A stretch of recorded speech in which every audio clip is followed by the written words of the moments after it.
I have an Australian cooking show that I love. It's called My Kitchen Rules. So there was a contest, and whoever won the contest, they're going to have their recipe put into all of the Coles supermarkets in Australia. And Lynn and Sal made this recipe, and at that moment in time, I decided that I was going to try to replicate what they had done. They are so delicious. They have a lot of chocolate in them. I guess you'd call them decadent. It's not something you would make just to, well, you could make them just to eat, but really and truly, it's one of those things that you haul out when you've got dinner guests and say, here, we're having cookies for dessert. And they're like, oh, great cookies. These are great cookies. So the first thing we have today is all-purpose flour,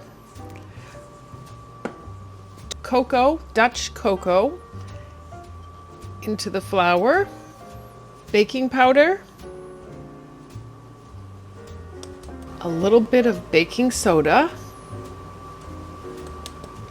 and some salt. So we're going to whisk that together,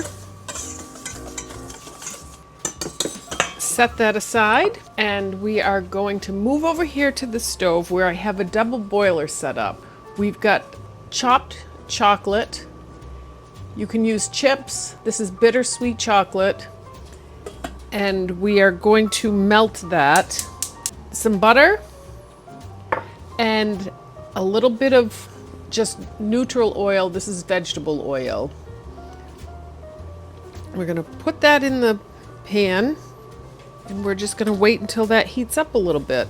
I have my oven heating to 300 degrees. Very easy recipe. I'm stirring right now to mix in that oil so that it helps protect that chocolate.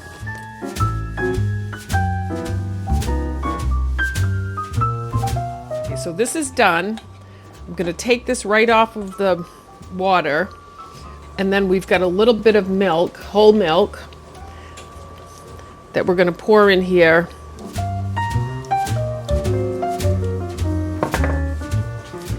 Give that a quick stir and make sure that's all mixed in. Oh, look how shiny and beautiful that looks. That is just yumminess. Okay, so there's that part. Okay, so we have 2 eggs here, and we're going to crack those in to the mixer. And then we've got some sugar, just regular sugar. And we are going to turn this on to a medium high, and then we're going to put this on for 4 minutes until these get golden yellow and well mixed together.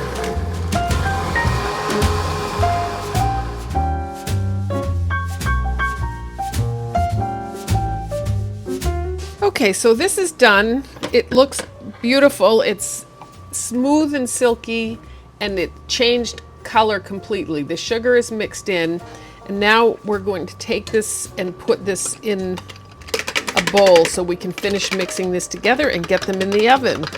Okay, so we'll pour this right in here.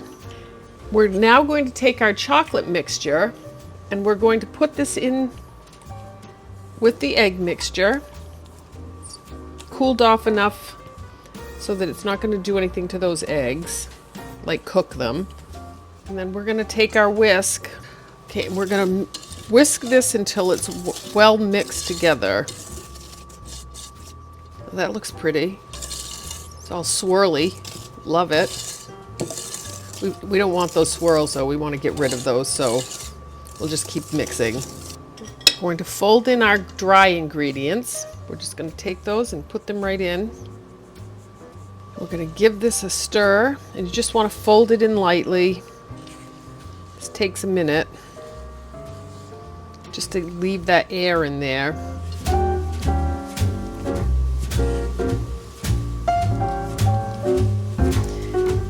Make sure you scrape all of this dry ingredients in with the eggs and chocolate mixture. You get to this point and you think you're not going to be able to get this all off the side, but you will.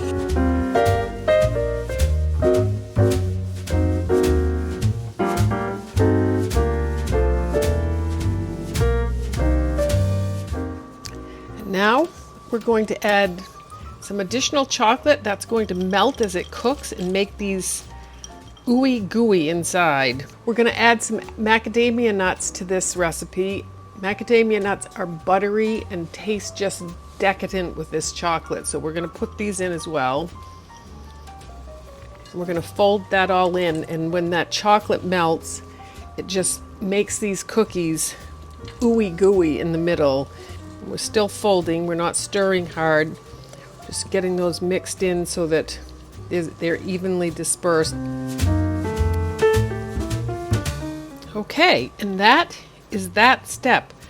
And I've put parchment paper on these sheets.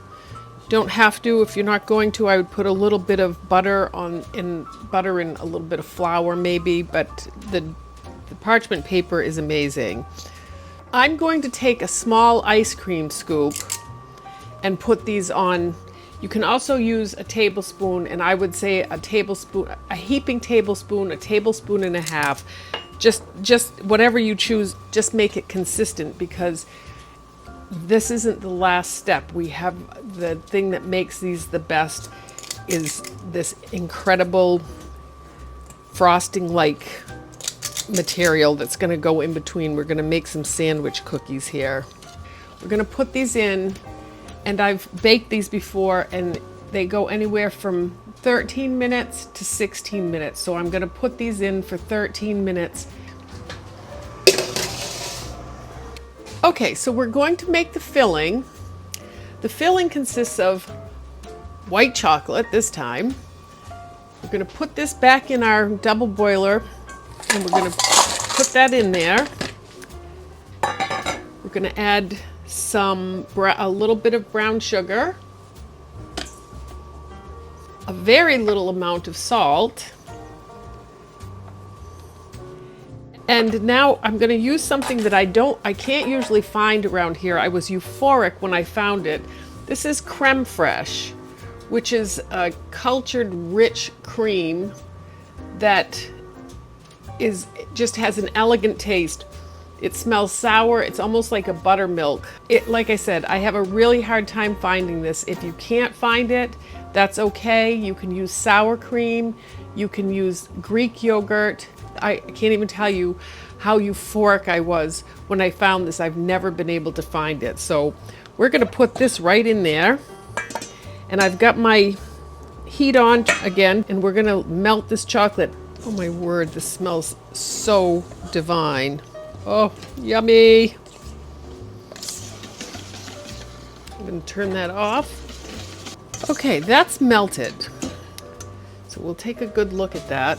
And what we're going to do now is put that in the refrigerator and let it cool off. And then we'll come back and finish this, and we'll put that in the middle of our cookies. Okay, great.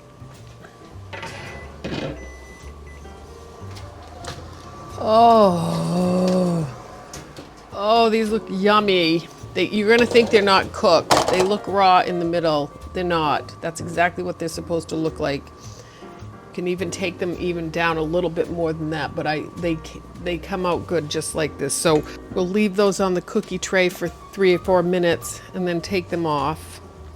Okay, so now the cookies are done. We've taken the frosting that we made with the creme fraiche, or sour cream if you don't have the creme fraiche, and we're going to beat this up and make it light and fluffy. Let's see what that... Oh goodness, that is so good. Okay, we'll be done with this. You can use a piping bag for these, but I'm just going to put some on for the sake of ease at the moment. I think right now they're going to slurp all over the place, but let's give this a try, shall we? This is chewy and gooey. That chocolate that we put in at the end there has melted in there and made this it's the best. It's everything that's good about brownies. It's got the edge on the side. This is a little crunchy, and then you've got this gooey yumminess inside. I hope you try these. Thank you.